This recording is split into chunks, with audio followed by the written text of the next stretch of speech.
बाबा रामदेव की कंपनी रुचि सोया निवेशकों के लिए कमाई का बड़ा मौका लेकर आई है। रुचि सोया का फॉलो ऑन पब्लिक ऑफरिंग यानी एफपीओ 24 मार्च से खुल रहा है। इस एफपीओ के लिए निवेशक 28 मार्च तक अप्लाई कर सकते हैं। एफपीओ के ऐलान के बाद रुचि सोया में जोरदार गिरावट देखने को मिली है। रुचि सोया का शेयर 9.25% गिरकर 910 पर बंद हुआ। हालांकि कारोबार के दौरान ये शेयर 17% तक टूट गया था।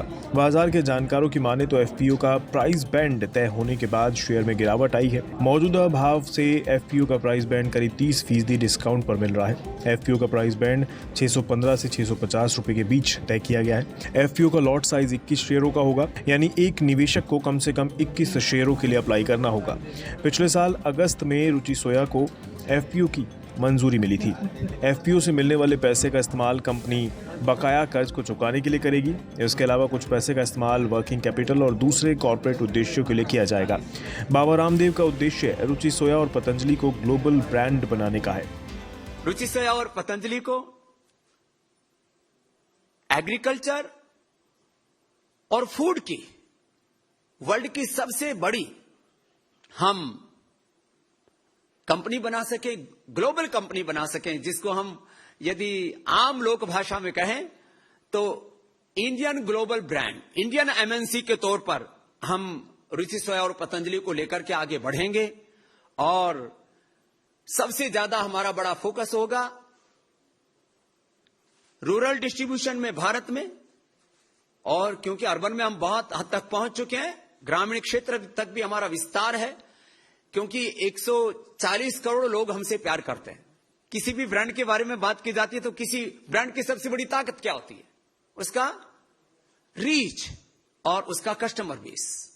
तो हमारी रीच इस देश के 125 करोड़ से ज्यादा लोगों तक, दुनिया के 200 देशों के करीब 200 करोड़ लोगों तक है।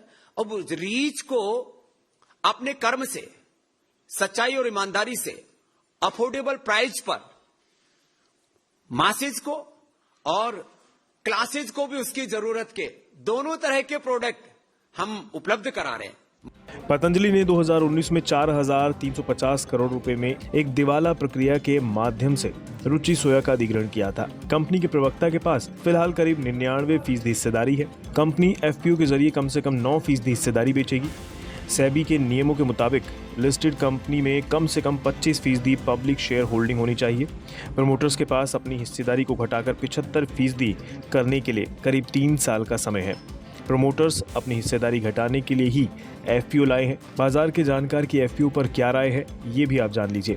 निवेशकों को ये बिजनेस थोड़ा सा इंतजार करना चाहिए। आईपीओ एफपीओ खत्म होने दीजिए, उसके बाद नंबर्स देखिए, क्योंकि ये कंपनी पिछले 2 साल अगर हम नंबर देखें तो पूरी लॉस मेकिंग कंपनी थी। 1 साल में पूरी तरह से टर्न अराउंड हो चुकी है। तो हमारा मानना है कि इवन 650 पे थोड़ा सा रिस्क है।